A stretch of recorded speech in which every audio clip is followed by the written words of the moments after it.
الصلاة خير من النوم۔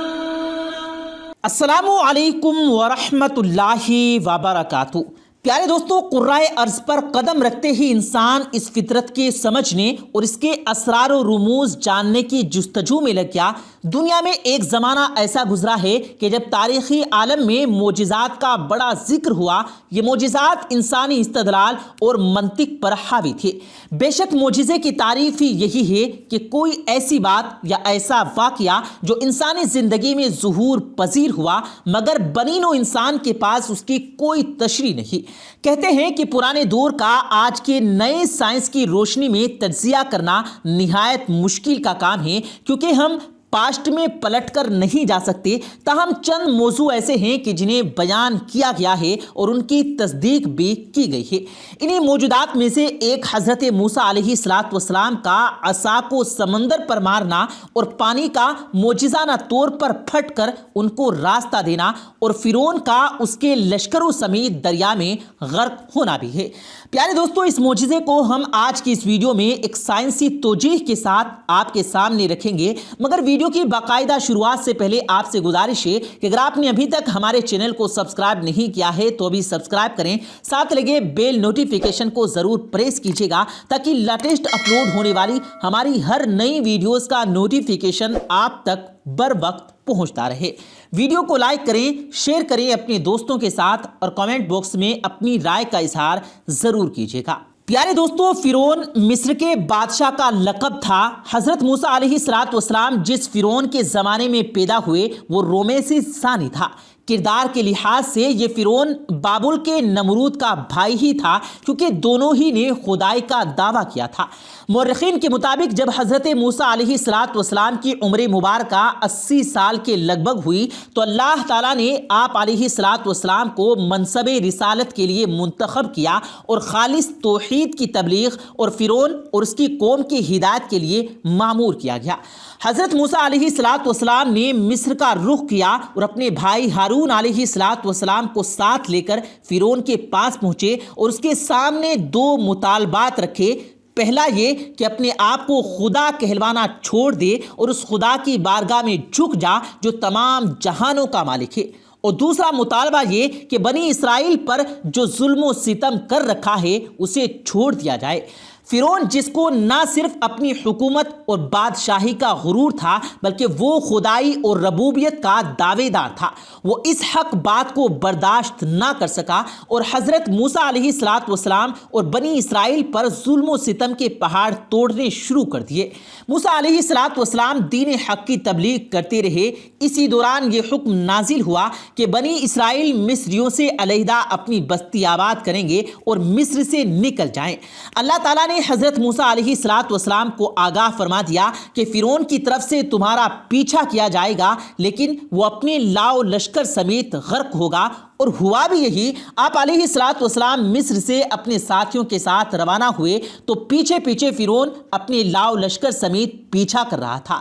جب بحیرہ قلزم کے قریب حضرت موسیٰ علیہ السلام پہنچے تو آپ نے اللہ کے حکم کے مطابق اپنے عصا یعنی لاٹھی کو پانی پر مارا، جس سے زمین میں راستہ بن گیا اور حضرت موسیٰ علیہ السلام اپنی ساتھیوں سمیت وہاں سے گزر گئے۔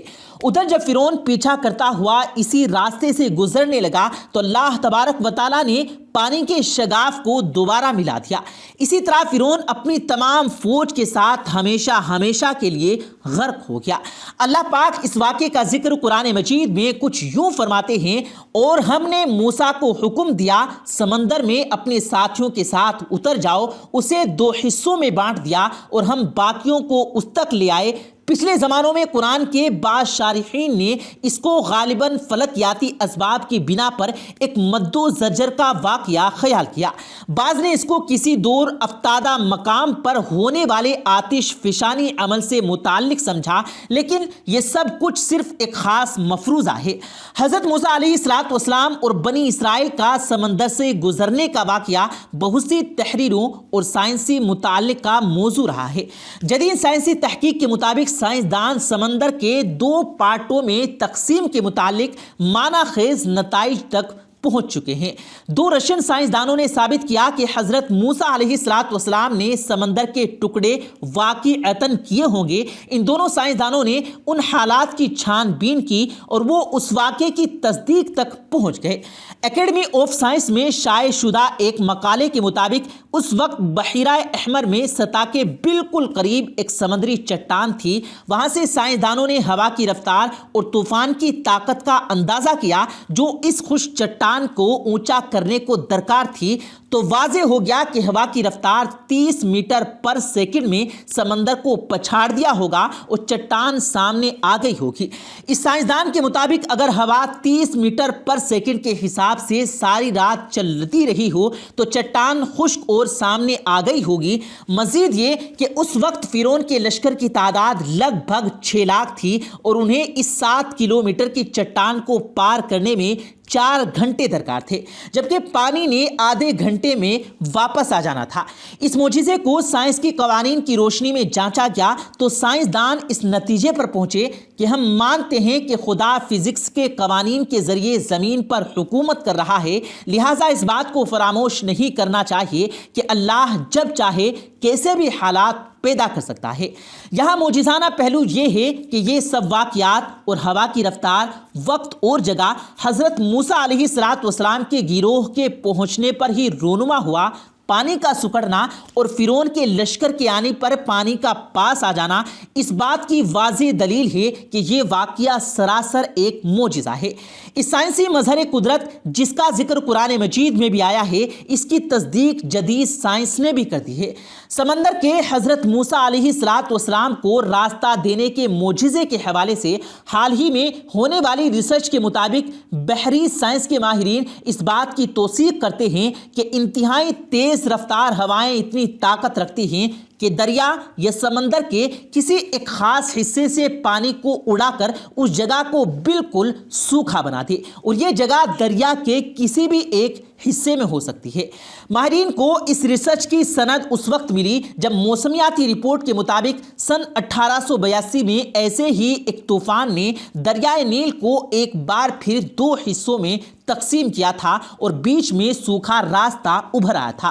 طوفان کی تیزی کم ہونے کے بعد پانی واپس اپنی جگہ پر آ گیا تھا، اور ایسا ہی ایک اور واقعہ چند سال پہلے جزائر کیریبین میں بھی دیکھنے میں آیا، جہاں اروما نامی طوفان نے وہاں موجود سمندر بالکل سوکھا کر دیا تھا اور سمندر کی تہ ایک راستے کی صورت میں نمودار ہوئی تھی۔